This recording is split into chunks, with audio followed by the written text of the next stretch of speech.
Bueno, buenas tardes. Hoy estamos con Noelia Marchante. Noelia es psicóloga general sanitaria, Ujú. tiene un máster en prevención en drogodependencias y además es directora clínica del Centro de Desintoxicación Monte Alto, del Grupo Sanitario Rey Servida. Hola, Guille. Gracias, Buenas tardes. Noelia, por atendernos. A ti. Noelia, quería preguntarte un poco por qué psicóloga, por qué tratamiento de adicciones, Ujú. por qué psicóloga experta en adicciones. Bueno, principalmente me orienté en la carrera de psicología porque desde pequeña siempre he tenido mucha curiosidad por el comportamiento humano, explicar la razón, ¿no? De por qué nos comportamos como nos comportamos y siempre he sido muy observadora en ese sentido y por eso me decanté para estudiar lo que es psicología.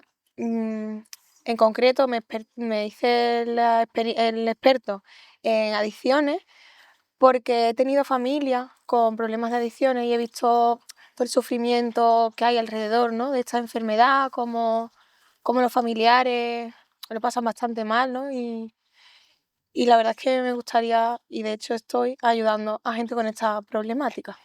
Me hablabas antes, Noelia, del interés que te producía el comportamiento humano y que ese fue uno de los motivos para estudiar psicología. Ujú. Pero en este caso específico, ¿cómo es el comportamiento de un adicto? ¿Cómo se comporta un adicto en Ujú. su vida cotidiana? Bien. El adicto tiende mucho a ocultarse, ¿vale? A ocultar esta enfermedad porque está muy asociada a la marginalidad, ¿no? Al prejuicio, a un vicio, ¿no? No lo ven como un problema, que es lo que es, sino como una elección de la persona. Entonces, la persona tiende a ocultar, a mentir, a ser muy deshonesto. Esto provoca ciertas, ciertos conflictos en la familia, ¿vale? Y al final todo esto implica que la persona acabe sufriendo mucho, porque una parte de ellos no la llegan a comprender, ¿no?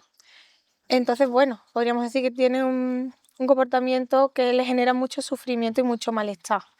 Además, su forma de guiarse en el mundo, tienen unas creencias que les hacen guiarse por el mundo, que les hacen bastante sufrir también, ¿no?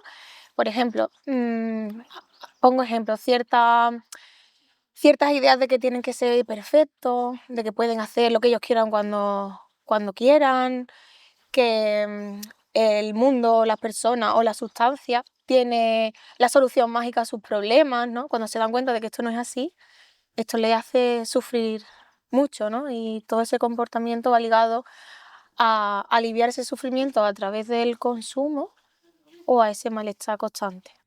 Me has hablado, y creo que es algo importante que podamos hablar sobre ello, de la perspectiva que tiene la sociedad sobre esta enfermedad, ¿no? Ujú. Eh, Sobre una enfermedad que es marginal cuando realmente no lo es, ¿no? Eso es. Explícame, háblame un poco sobre eso. Ujú. ¿Cómo podemos educar a la sociedad? ¿Cómo podemos explicarle de una forma sencilla a la sociedad lo que es la adicción? Que el adicto puede ser cualquiera, Ujú. cualquiera puede ser adicto. No hay adictos a determinadas sustancias. Eh, Ujú. Explícame un poco sobre ello. Eso es. La adicción es una enfermedad reconocida por la Organización Mundial de la Salud y está enfocada dentro de los trastornos mentales. ¿Qué pasa? Que como no es una enfermedad tangible, no se ve, ¿no? Pues la sociedad tiende a ocultarla, ¿no? A no darle la importancia que tiene y afecta a personas de cualquier edad, de cualquier raza, de cualquier estatus social.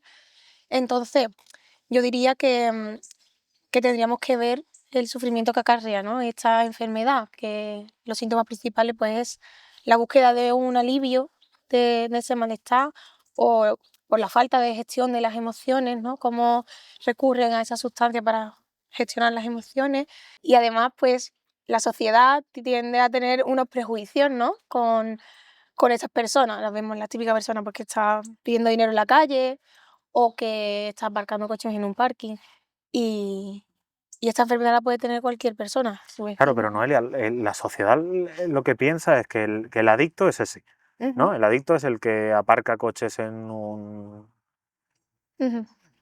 hace de gorrilla, ¿no? Sí. Lo que coloquialmente se dice. eh, o no sé lo anterior que has dicho, ¿no? Pide Sí. limosna por la calle o consume ciertos tipos de drogas, ¿no? Como la heroína, como Sí. igual cocaína en base, algo Ujú. más marginal, ¿no? Sí. Eh, Pero el que sale el fin de semana y consume cocaína para salir de juerga, no lo vemos, no lo etiquetamos con la palabra adicto. Ese, bueno, se desahoga los fines de semana, ¿no? Eso es. Pero realmente nosotros en el centro tratamos igual al que estaba pidiendo limosna por la calle que al que sale los fines de semana y consume una vez a la semana. Totalmente, porque al final lo que tenemos que Y eso genera un conflicto en la sociedad, porque todavía sí, la sociedad todavía sigue pensando que hay adictos de primera y adictos de segunda, ¿no? Se tiende mucho a O que es clasificar. más o menos adicto, ¿no? Eso es, se tiende mucho a clasificar, ¿no? Además, la sociedad tiende a clasificar en función de la sustancia que consumen, ¿no? Por ejemplo, el alcohol está muy normalizado, está muy disponible, ¿no? Hay mucho porcentaje de personas que consumen alcohol y lo ven como algo normal, ¿no?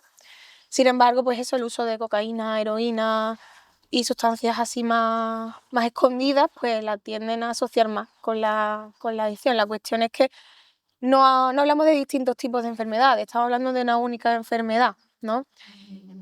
Y esta enfermedad lo que se basa es en encontrar el alivio a través del consumo, en cambiar mi estado de ánimo a través del consumo, ya sea con una frecuencia semanal, una vez a la semana, yo busco esa sustancia para pues fomentar mi diversión o para olvidarme del estrés de la semana, que al final es una forma de afrontar lo que me está pasando en el día a día, pues a través de una sustancia, da igual el nombre que le pongamos. Vale, me has hablado en varias ocasiones y me interesa bastante del alivio. Ujú, ¿De qué busca aliviarse el adicto? ujú. Por lo que vemos, ¿no? Uno de los síntomas que suele ser muy común y que vemos en los pacientes es ese vacío, ¿no? Es una sensación de malestar interno que buscan llenar de alguna forma. ¿Qué ocurre? Que nunca es suficiente y intentan llenarlo pues con cosas externas, materiales o con la sustancia. Y ese malestar al final ellos tienen que abrazarlo, reconocer que forman parte de ellos, ¿no? Que forman parte de su enfermedad y tienen que aprender a convivir con él. ¿Tú crees que este malestar se nace con él o se va generando a través del consumo de drogas? Eh, es cierto, ¿no? Que cuando usamos sustancias para cambiar nuestro estado de ánimo, alteramos la química del cerebro, ¿no? Y por lo tanto los neurotransmisores implicados en los estados emocionales. ¿Qué ocurre? Que cuando yo consumo cualquier sustancia, yo tengo un pico de euforia, ¿no? De mucho placer. Luego, el cuerpo tiende a una homeostasis, a estar en equilibrio. Por tanto, tiene que bajar a un pico de dolor, ¿no? Cuando esto se hace muy constante, este consumo, ¿no? Que estamos mucho tiempo en placer y poco en dolor, llega un momento que el dolor se hace tan agudo que incluso el consumo no llega a equilibrar a nuestro organismo, a nuestro estado de ánimo y por tanto a tener una eutimia que se dice, ¿no? Que es un estado neutro de ánimo, sino que nos quedamos en ese dolor, en ese vacío.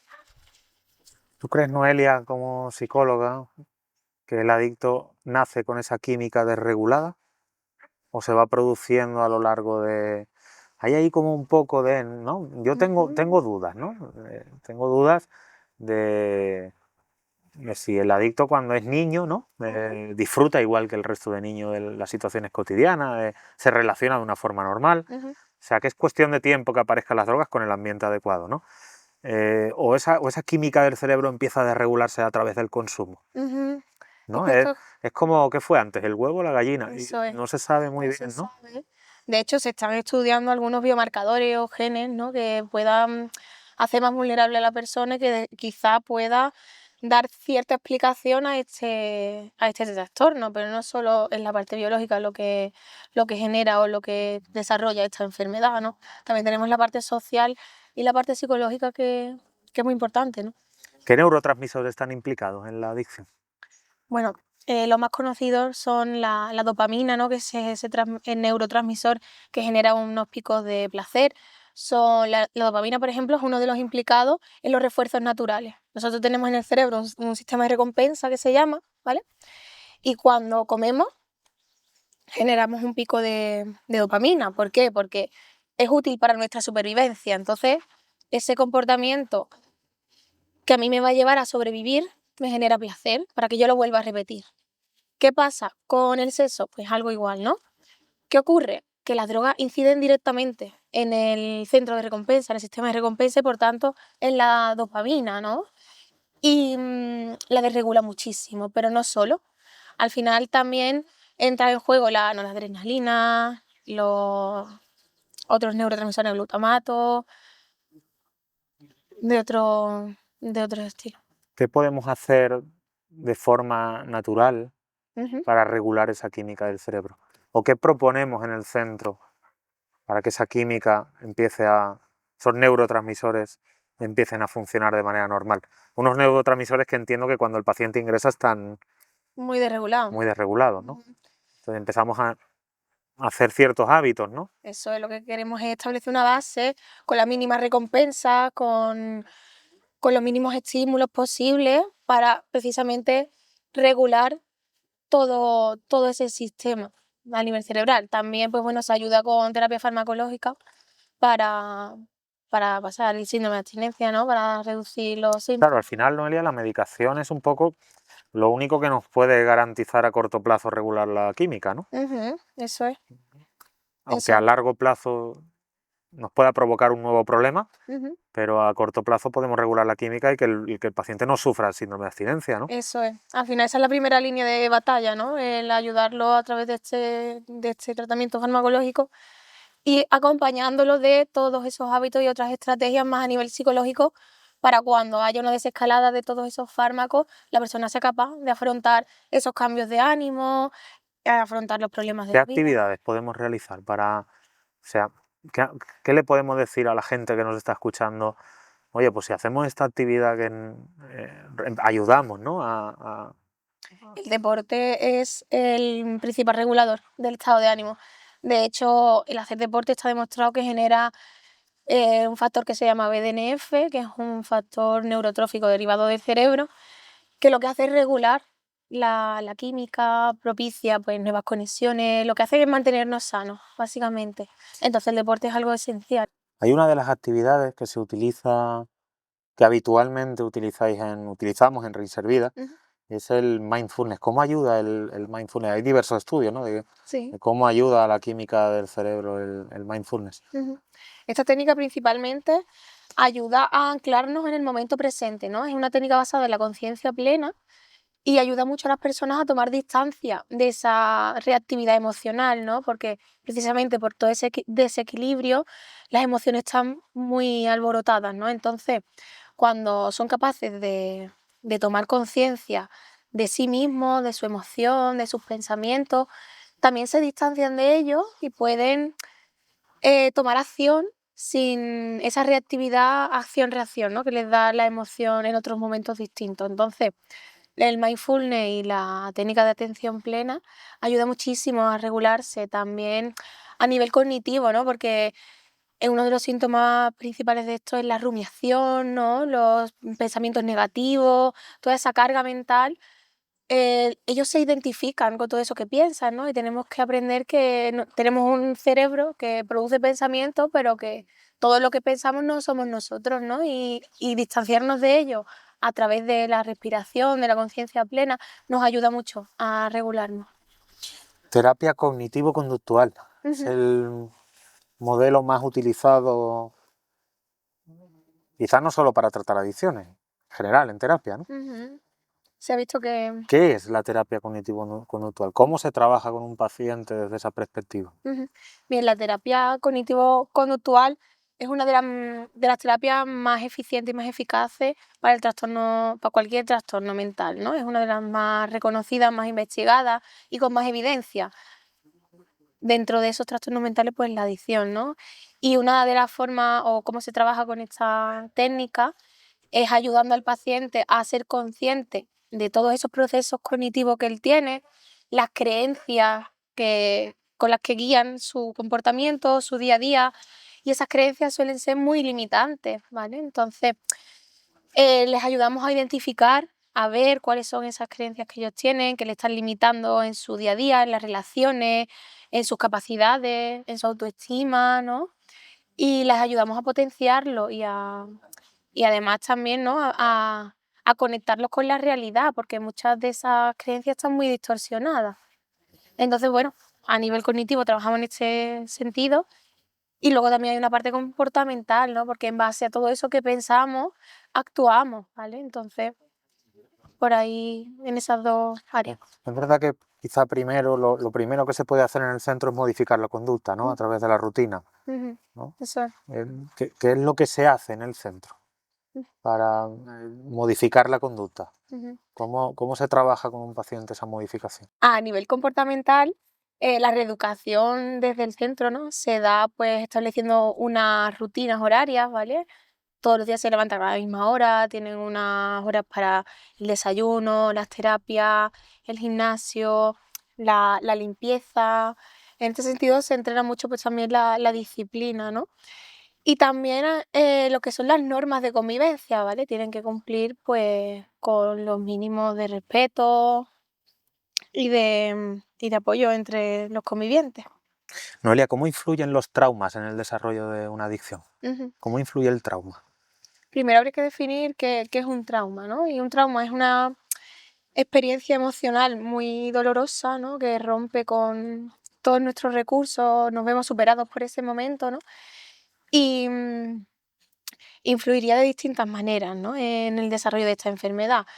¿Qué ocurre cuando tenemos un trauma? Pues que solemos revivir ese episodio de forma muy intensa, tenemos recuerdos asociados también muy dolorosos, ¿no? Y en muchas ocasiones las personas para gestionar este dolor o para no recordar ese suceso, pues recurren al consumo, ¿vale? Entonces, el trauma, la adicción, ¿no? El uso de sustancias sería algo así como la herramienta que tienen para afrontar ese dolor, para aliviarse momentáneamente de ese sufrimiento y además influiría en que cuando ocurre un trauma hay una hiperalerta del organismo, ¿vale? Entonces el organismo queda hiperalerta y cualquier situación estresante sobrepasa los recursos de esa persona. Sí, hace conectar a la persona con el trauma, ¿no? Ujú, Cualquier situación estresante del día a día. eso es. Entonces, bueno, em, hablamos de trauma y la gente suele pensar traumas como, no sé, un accidente de tráfico, un huracán, algún evento así muy grave, pero también tenemos otro tipo de traumas que están más invisibilizados, como la negligencia, ¿no? En el trato familiar cuando eres pequeño, ¿no? El abandono. Todos esos pequeños traumas también hacen mella en la persona. Considerando esto como un desarrollo, un posible desarrollo de una enfermedad mental, Ujú, ¿cómo podemos trabajar con alguien que padece una patología dual, ¿no? Una enfermedad mental y a la vez ujú, eh, consume drogas? ujú. Bien, la cuestión es que esta patología dual hace que se complique el tratamiento porque cuando tenemos síntomas asociados a algún trastorno mental como la ansiedad, la depresión, incluso algún trastorno psicótico, ¿no? Se intensifica mucho el consumo y a la vez eso retroalimenta los síntomas de la enfermedad mental, ¿no? Entonces, la actuación principal sería de forma paralela, que la persona sea consciente de esas dos problemáticas e ir interviniendo en ambas sintomatologías, ¿no? Y que la persona comprenda que en muchas ocasiones para lo que usa el consumo o a lo que recurre es para aliviar ese dolor o ese sufrimiento derivado por ese trastorno, ¿no? Por ejemplo, en la depresión tenemos síntomas de tristeza muy profunda, de apatía. En muchas ocasiones se recurre al consumo pues, para elevar ese estado de ánimo, ¿no? Y eso retroalimenta precisamente todos esos síntomas depresivos, ¿no? Hay que ser muy consciente de esa doble problemática y actuar de forma integral en las dos esferas. Entonces, hablamos de una dificultad añadida para recuperarse, ¿no? Cuando una persona tiene un trastorno mental y a la vez Ujú. una patología dual, ¿no? Eso es, que además se intensifica mucho el sufrimiento de la persona, ¿no? Entonces, eso también hace que recurra a ese alivio inmediato porque sobrepasa, ¿no? La gestión de esa persona en ese momento, toda esa sintomatología. Y también dificulta la adherencia al tratamiento, el hecho de tener esta problemática dual. La familia, ¿qué papel juega? Ujú. Bien, la familia la verdad es que juega un papel muy importante, ¿no? En esta enfermedad. Al final, esta enfermedad no es única y exclusiva de la persona, ¿no? Afecta a todo el sistema.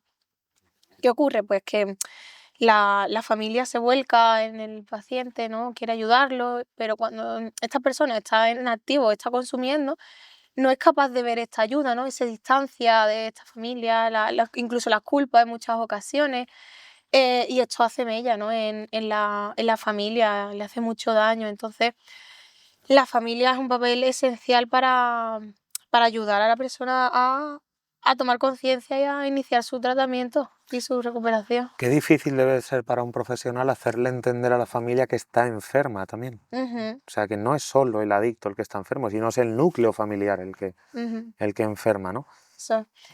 Enferma de, ¿cómo le Mm, decís los psicólogos? Lo llamamos coadictos, ¿no? Coadicción, porque al final la persona que tiene el problema de sustancia, su vida gira en torno a la sustancia, ¿no? Al conseguir la sustancia, aliviar el dolor, a todo lo relacionado con el consumo, pero la familia gira en torno al paciente, ¿no? A la persona que tiene este problema. Entonces, necesitan controlarlo, en muchas ocasiones refuerzan la problemática porque hacen que las consecuencias que pueda tener el paciente por su consumo las vayan tapando, vayan cuidándolo demasiado, ¿no? Entonces, en muchas ocasiones em, es necesario hacerlos conscientes de que ellos tienen que actuar y la forma de ayudarlo es ponerle los límites y hacerles ver que ellos están ahí, que lo apoyan, pero si él continúa en su recuperación y no destruyéndose, ¿no? Entonces, Noelia, ¿estarías de acuerdo conmigo que si la enfermedad es familiar, Ujú, el adicto quizás sea el que más sintomatología presenta, ¿no? ujú, Al menos visible, se deben de tratar todos? eso es. Al final nosotros aquí en el centro, ¿no? Ofrecemos terapias familiares precisamente para esto, para que la familia también entienda cómo esta enfermedad les afecta a ellos, cómo manejarla y para que ellos mismos sanen, porque encuentran un espacio donde se, se entienden con otras familias, se sienten comprendidos y es muy importante. El adicto consume drogas y el familiar consume al adicto, Eso, consume control hacia el adicto, ¿no? así lo podríamos decir, sí. Entonces ya el hecho de dejarlo en el centro Supone un alivio. Un supone un alivio. alivio, Mm. pero ahí se dispara el control también en cierta manera, ¿no? Ujú. Porque me han quitado Le han de lo quitado. que yo escapo, ¿no? Ujú, eso es. Sí que es cierto que escuchamos muchas familias con este problema, ¿no? Acuden a nosotros porque sienten ansiedad, ¿no? No saben en qué enfocar ahora sus vidas, ¿no? Pierden totalmente su, su identidad, en el sentido de que todo antes rodeaba todo lo que rodeaba a esa persona era la problemática de este familiar y todo era para y por el familiar. Y cuando de repente ya no está, ellos no saben qué hacer con todos esos esfuerzos que han puesto en el familiar, ¿no? Y sienten pues esa ansiedad, esa necesidad constante de saber cómo está, de lo que está ocurriendo. Hay algo importante, Noelia, que hemos hablado con otros psicólogos en otra entrevista, Ujú, y es el gran síntoma del adicto de una conducta evitativa, sí. quizá incluso hasta un estilo de apego evitativo, ¿no? Ujú, El adicto sufre, ¿no? A la hora de relacionarse con los demás, a la hora de cualquier eh, situación del día a día que le produzca malestar, ujú, pues me voy a consumir, ¿no? sí. Es curioso, ¿no? Como ese estilo ya viene de la infancia, ¿no? De un estilo de apego evitativo, de evitar que, ¿no? Ujú, Me resulta bastante relacionado, ¿no? Con la adicción. ujú. Bien, al final puede haber ciertos estilos de apego relacionados, pero no es una única causa que podamos relacionar con el consumo, ¿no? Pero sí que es cierto que está relacionado ciertos estilos de apego evitativo en la infancia, ¿no? Con esa forma yo de relacionarme con los demás, porque al final nuestra figura de apego de pequeñitos, ¿no? Es lo que nos enseña a relacionarnos posteriormente cuando adultos con los demás. Entonces, ese apego evitativo es porque yo no sé cuándo mi figura de referencia va a estar disponible, entonces hay ese acercamiento, pero a la vez retirada, ¿no? de la figura de apego, y eso genera pues, problemas en las relaciones. Bueno, hemos hablado con Noelia hoy de lo que es la adicción, de la enfermedad, pero también principalmente me quiero quedar con un mensaje de recuperación. Tenemos una enfermedad que se puede tratar, Ujú, que hay una forma de tratarla, ¿no? Que pues ahí hemos hablado de una química del cerebro que está un poco o bastante desregulada, ¿no? Que la podemos regular, ¿no? A través de la psicoterapia, a través de buenos hábitos, hemos hablado del mindfulness, del deporte, ujú, ¿no? Hemos hablado de bastantes, de bastantes cosas. ¿Vale? Hemos hablado también de que el adicto tiene que aceptar, interiorizar que tiene una enfermedad, ¿no? Que le impide consumir. ujú, Hemos hablado también de la parte cognitiva, ¿no? Importante, esas creencias, ¿no? Muchas veces que el adicto cree un poco que va a poder controlar el consumo, que va a disfrutar del consumo, ¿no? Todo eso se trabaja en el centro, ¿no? sí. Y me quería quedar sobre todo con un mensaje de recuperación. Ujú, ¿Vale? No tanto de enfermedad. Que a veces hablamos mucho de qué es la enfermedad, pero vale, ¿qué es la enfermedad? Pero cómo nos recuperamos de ella, ¿no? ujú, Y que hay herramientas, que hay métodos ujú. y que hoy hemos hablado de ellos. Bien. Sobre todo hace mucho hincapié en un estilo de vida saludable, ¿no? En un ocio nutritivo, ¿no? Para la persona. Yo quería hacer mucho hincapié en que al final esta enfermedad se puede prevenir incluso, ¿no? En España tenemos un plan nacional sobre drogas, que parte de las actuaciones se basa en control de la oferta de la sustancia, es decir, elimino la disponibilidad de la sustancia, no hay sustancia, por tanto elimino el síntoma de esta enfermedad. Pero también hay otro enfoque hacia lo que no se ve de esta enfermedad, ¿no? Hacia trabajar desde el colegio, desde las escuelas, desde la familia, la educación en valores, la gestión emocional, los hábitos de vida saludable, un ocio saludable en la adolescencia, que es muy, muy importante, ¿no? Ofrecer ocio distinto, aparte de acudir a bares, botellones, ¿no? Y eso al final Sí, crearía una sociedad mucho más sana. una gestión educativa, ¿no? Más enfocada en la inteligencia emocional, ¿no? Eso. Hoy veía, hoy precisamente veía en las noticias, ¿no? Que decían que los adolescentes que menos duermen, ¿no? Ujú, de la historia. Un poco, ¿no? También esa adicción que hay ahora a las redes sociales, ujú, al qué dirán de mí, a muy baja autoestima, mucha vergüenza, ujú. relacionarme sí, pero a través de una pantalla. Hemos perdido ese cara a cara, esa, ¿no? Eso merma mucho al final la capacidad de relacionarnos, las habilidades sociales, la interacción con los demás, que al final así es como crecemos, ¿no? Evidentemente las tecnologías tienen sus beneficios y yo no lo dudo, pero hay que limitarlo en ciertas edades y ciertos momentos, ¿no? Porque al final es un arma de Y, doble filo. y quizá cuando una persona llega al centro Ujú, y la psicóloga le dice que tiene una enfermedad, que cuando consume pierde el control, ujú, que siempre que lo haga va a perder el control porque es alérgico a las drogas, ujú.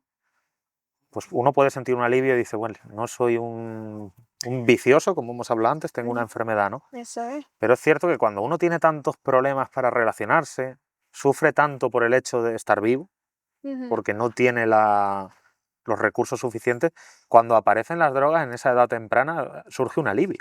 Claro, al final es un método de afrontamiento de esa vergüenza, vergüenza al relacionarme, o una forma de incluirme en un grupo, Y luego y quizá ese alivio se acaba convirtiendo es más sufrimiento. en el mayor problema, Ujú.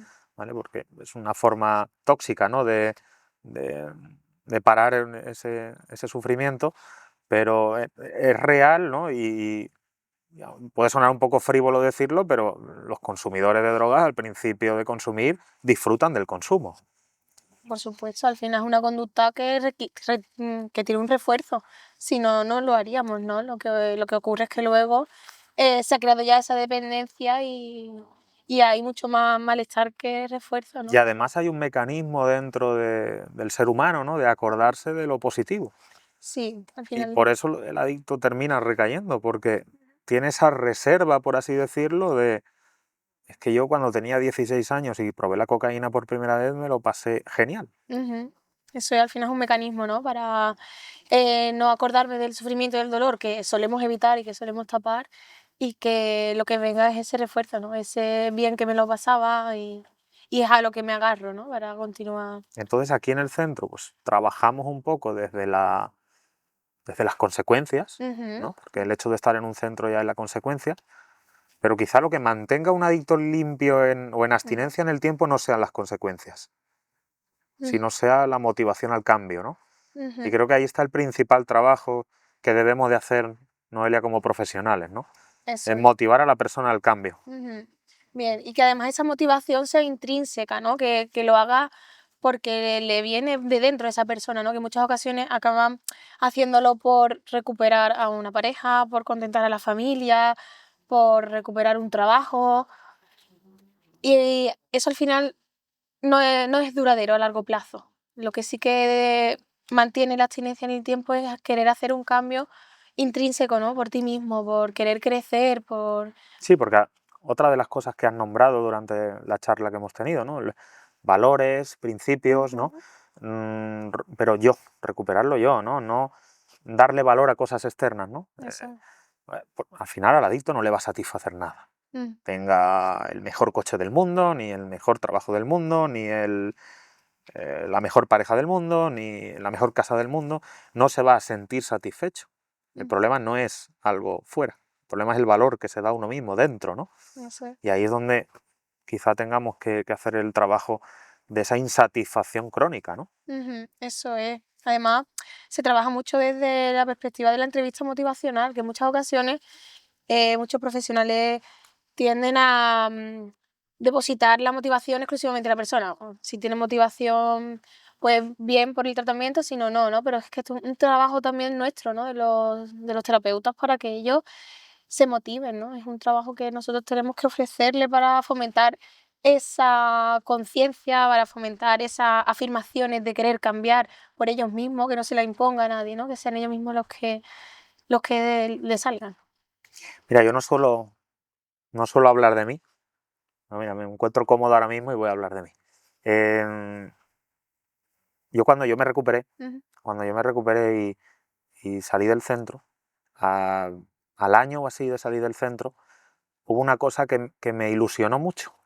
Y es que me di cuenta de que yo podía estudiar el acceso a la universidad. Yo no era consciente de eso, que podía estudiar el acceso a la universidad mayor de 25. Y ujú, fue como una gran motivación de decir, es que yo puedo estudiar. de- Una motivación al cambio, ¿no? Y quizá ahí también haya un trabajo del psicólogo, ¿no? De, ujú. venga, pues vamos a hacer esto ahora, o vamos a un poco conocer a la persona e ir motivándola hacia hábitos saludables, como has dicho. Y hacia objetivos que tengan en la vida, hacia un propósito, porque al final algo esencial y que ayuda a cualquier persona, ya no solo a una persona con esta enfermedad, es el tener un propósito en la vida, ¿no? Un camino que seguir.